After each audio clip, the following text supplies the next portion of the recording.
Okay, so example number 7. Find the fifth term of a geometric sequence where the first term is 5 and the common ratio is 3. So as you can see, geometric naka-underline na. So we're going to use geometric sequence formula. Or in a sub n is equal to a sub 1 r raised to n minus 1. So hanapin na lang natin yung mga value. No? Ano yung fifth term? Ibig sabihin, yan yung a sub 5. Therefore, yung 5, yun yung value ng n. Okay? Tapos, first term is 5. So, understood that our 5 is yung a sub 1. Okay, ano pa? Common ratio. Meaning yun yung r is 3. So, 3 is our r. So, meron tayong a sub 1. Meron tayong r. A sub 1 is 5. R is 3. And n is 5. So, we're now ready to substitute here sa ating formula. So, let's solve. Ayun, yung given. No, a sub 1 is 5, r is equal to 3, n is 5. So, yan po yung formula. So, hinahanap natin yung a sub 5 kasi n is 5 equals a sub 1 is also 5. Ayun. Pinalitan natin. So, r is 3. Ayun. N is also 5. Ayun. 5 minus 1. So, in this case, formula muna. I mean, exponent muna. 5 minus 1 is 4. Okay, bilin ko lang. Do not multiply 5 and 3. Hindi yun possible. You have to raise muna 3 by 4. So, calculator mo to, 3 to the 4th power. So, 3 to the 4th power, meaning to say, apat na beses mong ita-times yung 3 sa sarili niya. Diba? So, 3 times 3, 9 times 27 times 3, 81. Kaya 81. Saka mo i-times sa 5. So, 81 times 5, calculator ulit, 405. Okay? So, therefore, 405 is the value of the fifth term in the geometric sequence. Yan. Next, number 8. Find the 10th term of the geometric sequence 4, 12, 36, and so on. So, ano yung hint natin? Geometric sequence ulit. That's why we're going to use geometric sequence formula. A sub n equals to a sub 1 r raised to n minus 1. Okay? So, isa-isahin natin yung given dun sa problem. Find the 10th term. So, ano ulit yung 10th term? Yun yung a sub 10. Understood na yung n natin ay also 10. Diba? So, balik tayo dito sa sequence na binigay para mahanap natin yung r kasi geometric eh. So, common ratio. Ayun. Kaya may arrow. Anong gagawin ulit sa arrow na yan? From 12 to 4.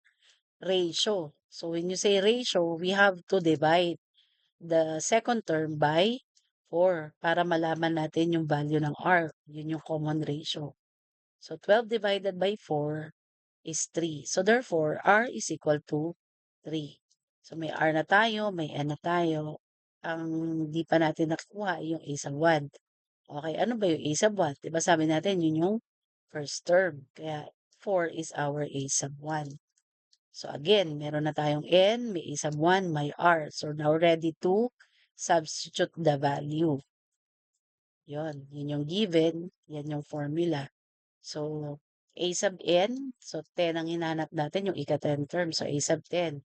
A sub 1 natin, 4. Ayun. Ang r natin ay 3. Yun. Tapos, ang n natin ay 10 minus 1. So, unahin mo muna yung exponent. 10 minus 1, 9. So, calculator ulit. 3 raised to 9. Huwag mo ita-times yung 4 ha. 3 raised to 9 muna. Copy lang natin yung 4. 3 raised to 9, calculator, 19,683. Saka mo i-times yung 4. Kaya yung ika-10th term ay 78,732. Okay? Now, let's have example 9.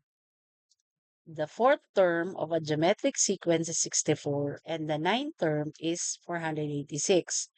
Find the common ratio, B, the first term, and C, the seventh term.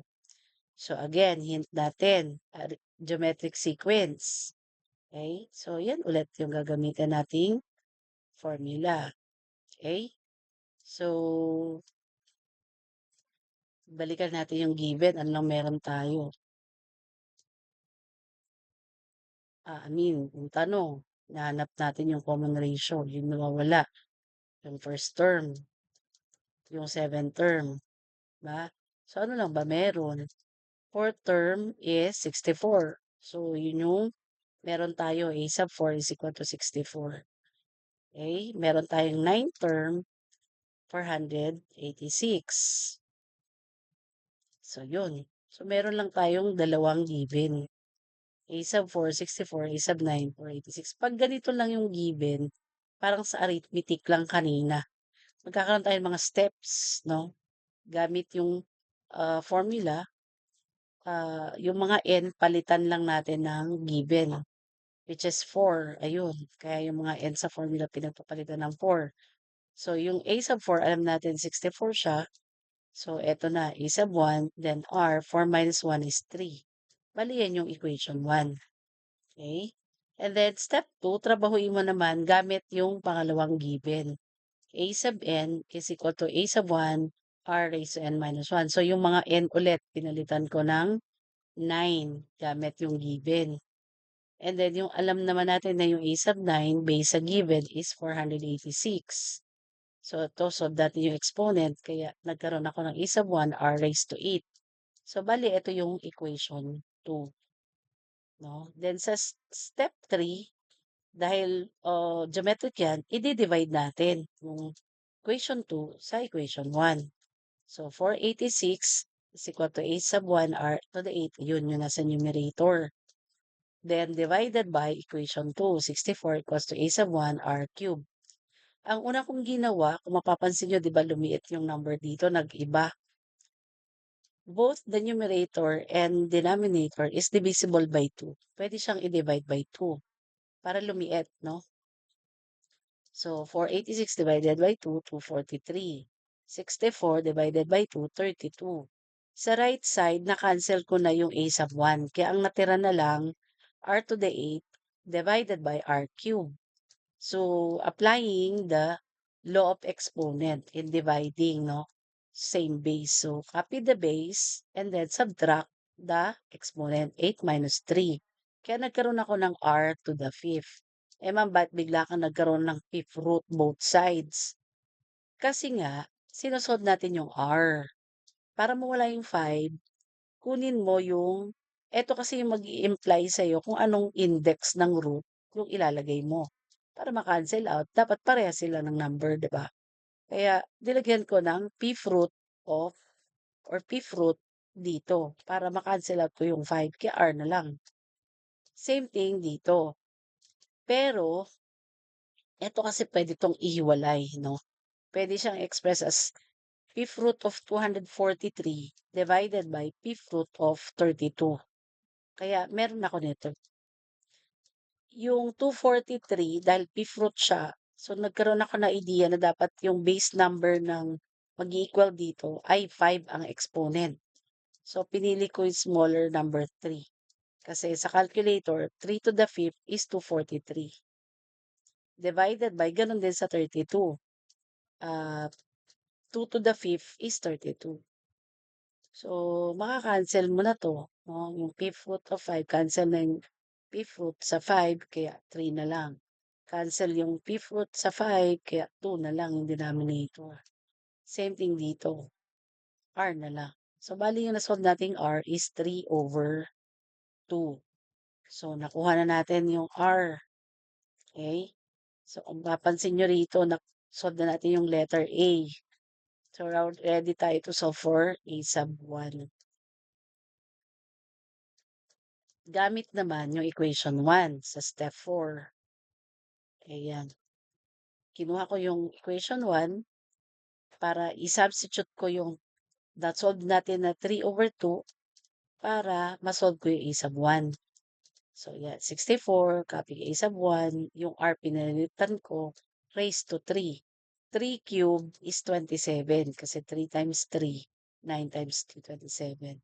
Yung 2 cube, 8. Okay? Kinapi ko yung 64, kinapi ko yung isa mo. Ma'am, bakit nagkaroon ka ng 8/27? Both sides. Kasi nga, gusto kong i-solve yung a sub 1, kailangan mawala 'tong 27/8. 'Pag tinimes ko kasi 'yan sa 8/27, maka-cancel out ko na 'yon. Kaya nag-times ako ng reciprocal nito, para 'pag tinimes ko 'tong dalawa, cancel na. Ngayon kung nag-times ka ng 8/27 dito, times ka rin do'n, kasi equation, 'di ba? So eto maka-cancel na 'to, so a sub 1 na lang. 8 times 64, 512 divided by 27. So that's our a sub 1. So we're now ready to solve for letter C. Ano yung C? Find the seventh term. Eh, 'di ba ito na yung na-solve ko na a sub 1, eto rin yung R. So, puwede na tayong kumuha ng a sub 7 gamit yung formula ulit.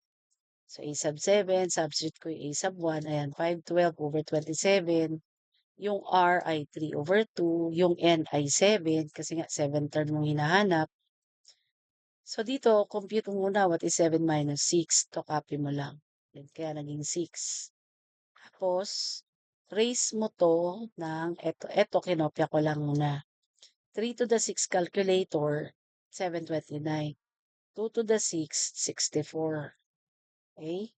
Ngayon, hindi mo kasi 'to puwedeng i-divide pa gano'n dahil nga magkakaroon ng decimal. Pero puwede mong i-divide if you want to check yung 512 by 64 kaya pinagsama ko, 'yun. Pinagpalit ko 'to, 512 divided by 64, yung 729 puwede ring i-divide by 27. So 'to 'pag dinivide mo 'to, 8. So paki-check na lang sa calculator. 729 divided by 27, 27 din. Saka mo times 'tong dalawa, 216. So bale, ang ika-7 term ay 216. So ganun lang iso-solve.